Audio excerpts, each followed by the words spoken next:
बच्चों आज हम सीखेंगे कक्षा 10 की गणित की किताब से प्रश्नावली 4A है। ठीक है बच्चों, प्रश्न नंबर चौथा है, सिद्ध कीजिए कि निम्नलिखित समीकरण एक द्विघातीय समीकरण है। बहुत ही आसान प्रश्न है बच्चों। देखिए 4x² + 5x + 3 = 3x² + 4x + 2। तो आपको सिद्ध करना है कि द्विघात समीकरण है क्या। देखिए तो द्विघात समीकरण होता क्या है, ax² plus bx plus c = 0। अगर इस रूप का यह हो जाएगा, इस रूप का अगर हम इसको दिखा लेंगे तो हम सिद्ध हो जाएगा कि द्विघात समीकरण है बच्चों। देखिए इसको सॉल्व कर रहे हैं हम, लिखेंगे 4x² plus 5x plus 3 = 3x² plus 4x plus 2। देखिएगा अब हम करना क्या है, देखिए 4x² यहाँ पे है या 3x² इधर भेजेंगे तो देगा -3x² देगा बच्चों। ठीक है, चलिए प्लस 5x है या प्लस 4x इधर जाएगा तो -4x हो जाएगा। यहाँ पे प्लस 3 है, ये प्लस 2 इधर जाएगा क्या हो जाएगा बच्चों, -2। अब पूरे के बराबर क्या हो जाएगा बच्चों, 0। ये जितने भी टर्म थे हमने क्या किया, इस साइड में भेज दिया, पक्षांतर कर दिए और पूरे के बराबर 0 हो जाएगा। चलिए तो 4x² में से 3x² घटाएंगे तो वो खाली 1x²। ठीक है, 5x में से 4x घटाएंगे तो केवल 1x प्लस तो प्लस दिखेंगे।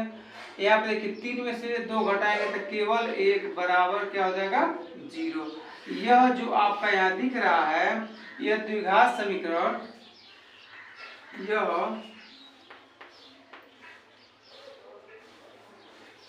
ax² plus bx plus c = 0 के रूप का है,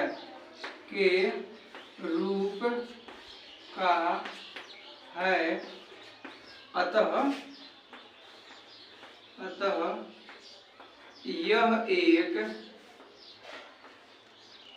द्विघात समीकरण है। अतः यह एक द्विघात समीकरण है, द्विघात समीकरण है बच्चों। ध्यान दीजिएगा, ये हमको बताना था कि सिद्ध करिए कि द्विघात समीकरण है कि नहीं। तो हमने किया क्या है, जितने भी टर्म थे इनको हमने पक्षांतर करके इस साइड में भेज दिया तो x² प्लस x प्लस 1 बराबर 0 आ गया।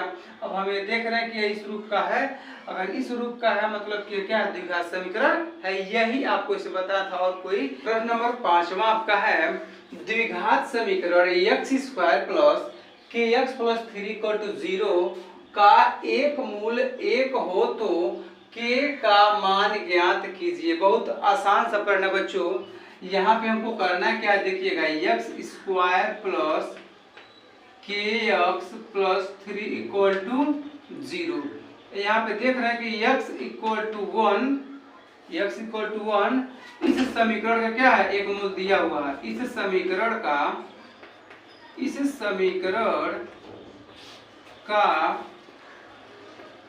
एक मूल,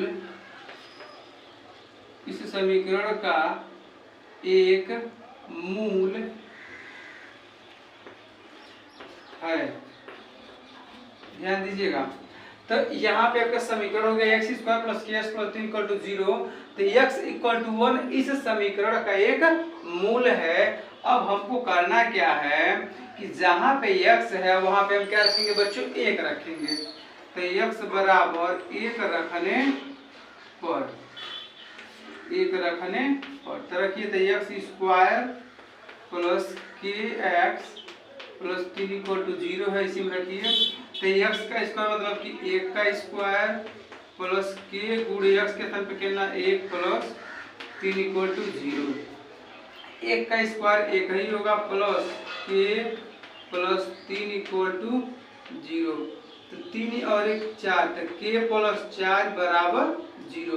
तो k बराबर क्या हो जाएगा बच्चों, प्लस 4 हो जाएगा तो -4 हो जाएगा। 0 का कोई वैल्यू है ना यहाँ पे, मतलब 0 में अगर हम 4 जोड़ेंगे तब भी वही चीज होगा। तो यहाँ पे k = +4 था तो k का मान कितना आ गया, -4। यही आपका क्या हो जाएगा बच्चों, आंसर हो जाएगा। क्लियर है, करना क्या है, यहाँ पे समीकरण x का एक मूल आपका 1 दे दिया गया है। जहाँ जहाँ x है वहाँ पे 1 रखिए। x² plus kx plus 3 = 0। तो x का इसका मतलब 1 का स्क्वायर प्लस k गुणे 1 तो यहाँ पे याद आएगा k का मान -4 आ जाएगा। यही इस प्रश्न में आपको बताना था बच्चे।